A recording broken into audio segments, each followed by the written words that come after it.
저는 어렸을 때부터 하고 싶은 게 있으면 항상 했어야 됐어요. 그러다가 어느 순간 화성탐사 로봇을 본 거예요. 너무 만들고 싶은 거예요, 그거를. 아빠한테 여쭤봤어요. 아빠, 저거 만들려면 어떻게 해야 돼? 학교에 물어보래, 학교 가서. 학교 선생님한테 가서, 선생님 이거 어떻게 만들어요? 대학 가면 배울 수 있단다. 그리고 교수님한테 이메일을 보냈더니 교수님은 답장을 안 해주시더라고요. 그러다가 우연히 로봇 연구소를 알게 됐어요. 연구소에 박사님이 너가 로봇을 배우고 싶으면 내가 가르쳐주겠다. 그 대신 너도 착하게 살았으면 좋겠다. 이 말씀을 초등학교 5학년부터 계속 듣고 살았어요. 나도 도움을 주는 사람이 돼야 되겠구나. 누가 나처럼 로봇을 만들거나 배우고 싶으면 쉽고 재미있게 만들었으면 좋겠다. 그런 세상을 만들려면 어떻게 해야 될까? 일단 전문가가 되고 싶었어요. 그러다가 전문가가 됐다고 생각을 하니까 나는 로봇 만드는 게 쉬운데 왜 사람들 어렵지? 이거 알려면 어떻게 해야 되지? 가르쳐보면 되겠구나. 그래서 국가대표 코치를 5년 동안 하면서 1등을 7팀을 만들었어요. 이런 제품을 이렇게 가르치면 되는데 왜 이런 제품이 안 나오지? 그럼 내가 해보면 어떨까? 라는 생각으로 사업을 시작하게 됐다가 안 됐죠. 그게 제 첫 번째 아이템이 지금은 똑같은 아이템이었습니다. 네, 안녕하세요. 저는 럭스로의 대표 오상우입니다. 올해 28이 됐고요. 지금 40명 정도 되는 기업의 대표를 하고 있습니다. 저희는 소프트웨어 교구랑 마이크로 OS를 하고 있는 회사인데요. 세상에서 가장 작은 OS랑 인공지능 레고를 만드는 회사라고 생각하시면 됩니다. 제가 대학교 4학년 때부터 창업을 시작해서 지금 7번째 아이템이 됐는데요. 창업하면 모두 다 이렇게 한 번에 막 성공하는 그런 사례들 많잖아요. 그래서 저도 스티브 잡스나 주커버그처럼 한 번에 성공할 줄 알았어요. 근데 그게 아니더라고요. 잘 안 됐지만 그간의 이제 경험을 바탕으로 지금 7번째 아이템을 지금 하고 있고요. 이번 사업 같은 경우에는 시작한 지 2년 4개월 정도 됐는데요. 1,000만 원으로 시작해서 지금은 기업 가치 평가를 받으면 1,000억 가까이 왔다 갔다 합니다. 그런 걸 보면은 과거에 6번 동안 잘 안 됐던 거는 여기까지 오기 위한 순간순간의 과정이었지 않았나 라는 생각이 듭니다.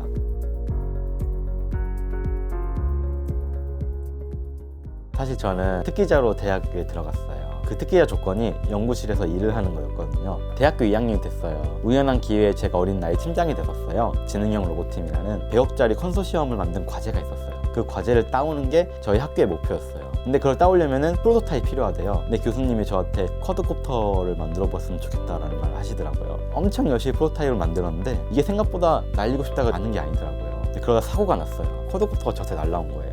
손에 막 피 엄청 철철 나고 막 응급실 실려갔었거든요. 다음날 교수님 전화가 왔어요. 그래서 오전에 갔더니 병원비를 주시면서 너가 포기하고 싶으면 포기해도 된다. 할 만큼 했다. 그래서 교수님한테 한 달만 더 주세요라고 했어요. 그리고 진짜 한 달 후에 진짜 컷오프가 날았어요. 그리고 진짜 저희 학교에서 100억짜리 컨소시엄으로 과제를 따왔어요. 이게 진짜 죽을 만큼 힘들면 안 되는 거 하나도 없구나. 창업을 하게 된 계기가 사실 어마어마하게 특별하진 않았어요. 제가 그렇게 연구실 이렇게 바쁜 생활을 살면서 내가 왜 이렇게 열심히 공부를 하고 살았을까? 하고 싶은 일이 아니라 누군가의 일을 하기 위해 무언가 하나의 틀이 되기 위해 이렇게 열심히 일을 했던 건가? 왜냐면 저 어릴 적에 하늘에 날아다니는 우주를 보면서 그걸 상상하면서 로봇을 공부했거든요. 지금 과연 이렇게 살면 그렇게 할 수 있을까? 아직 나이 어릴 때 창업을 해보자 라고 결심을 했어요. 그땐 창업도 아니었어요. 하고 싶은 걸 하자 마음을 먹었고 그 다음날 교수님한테 말씀을 드리고 연구소에 나오게 됐어요. 처음에는 지금과 똑같은 아이템을 했었어요. 근데 그때는 제품을 기획하고 시장의 전략을 짜고 이런 걸 할 줄 몰랐어요. 제가 원하고 제가 가지고 싶은 아이템을 만든 거예요. 그러니까 소비자는 저밖에 없는 거예요. 두 번째는 소비자가 원하는 제품을 만들어야 되겠구나. 스마트 책상이라고 해서 공대생을 위한 책상을 만들었어요. 생각보다 이렇게 예쁘게 나오지 않더라고요. 그러니까 제품 전략은 짰는데 이 제품을 진짜 어떻게 만드는지 그 단계를 몰랐고요. 그 다음에 이제 실내에서 위치 솔루션을 만들자. 그거는 미국의 이제 경쟁사가 저희보다 특허를 일주일 먼저 써서 저희 특허가 떨어졌어요. 그리고 그 다음에는 스마트 유리라 그래서 색깔이 변하는 유리를 만들었었는데 이걸 건물에 팔려 있거든요. 그럼 건설사에 팔면 되겠다 했는데 건설사에 어떻게 팔지? 그래서 유통의 단계를 몰라서 접었고 그 다음에 스마트 화분도 만들었었는데 소비자가 되게 좋아했어요. 근데 어떻게 확산을 해야 될지 모르겠는 거예요.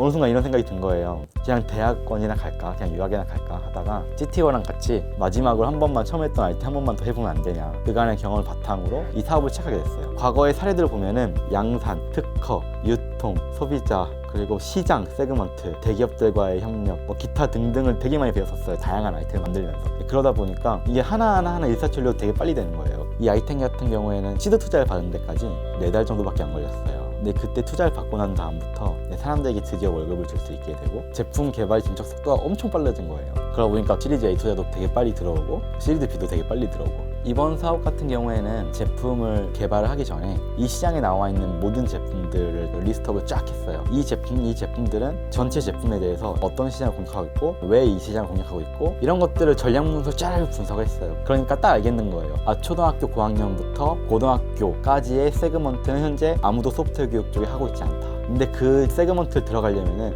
굉장히 교육적으로 가르칠 게 많고 제품이 저렴해야 한다. 그걸 할 수 있는 방법은 제품의 기술 퀄리티가 되게 높아야 되는데 그건 OS를 만들어야 된다. 자, 그럼 이 OS는 과연 타사가 만들 수 있는 거냐? 웬만한 대기업이 아니면은 이런 기술 구현하기 힘들 거라고 판단을 했어요. 스타트업은 미쳐야지 산다. CTO랑 연구소 사람들이 1년 동안 밤새서 지금의 OS가 탄생하게 됐습니다. 사람들이 항상 저한테 물어봐요. 어떻게 연구를 뚫었냐? 근데 사실 영업은 되게 단순해요. 저는 영국에서 저희 제품을 살 수 있는 유통회사 30개를 찾았어요. 다 이메일을 보냈어요. 한 2개 답장 오더라고요. 일단 비행기 타고 영국에 갔어요. 그 둘을 만나러. 가서 현재 전화를 돌렸어요. 이메일 답장 안 해서 일단 왔다. 잠깐이라도 볼 수 없냐. 그래서 5개가 만나겠대요. 23개는 못 받잖아요 아직? 그럼 그냥 갔어요. 한국에서 여기까지 왔는데 잠깐 봐주시면 안 돼요? 이러니까 영국에서 이런 소문이 난 거예요. 한국에 어떤 미친놈이 돌아다니고 있다. 그러다 우연히 영국에서 학교에 유통하는 가장 큰 회사가 한국에 강연을 하러 왔어요. 소프트웨어 교육은 영국은 이렇게 하고 있다. 그 사람이 한국에 오면서 코트라에다가 이 말을 한 거예요. 그 이상한 애 하나 있다던데 그 친구 혹시 한국 가면 만나게 해줄 수 있냐. 그래서 코트라를 통해서 조선 웨스틴 호텔 밤 9시에 로비에서 그 사람들을 만났어요. 근데 그 사람들이 제품을 보고서 아 대박이다, 너네 거 사고 싶다 라는 말을 하게 됐었고, 정말 우연한 계기로 영국에서 가장 큰 회사를 같이 협력 파트너로 받게 돼서 그 회사를 기반으로 굉장히 많은 나라에 팔게 된 거고요. 그리고 그 회사랑 계약을 맺었다는 이유 하나만으로도 회사가 굉장히 많은 신뢰를 가지게 됐어요.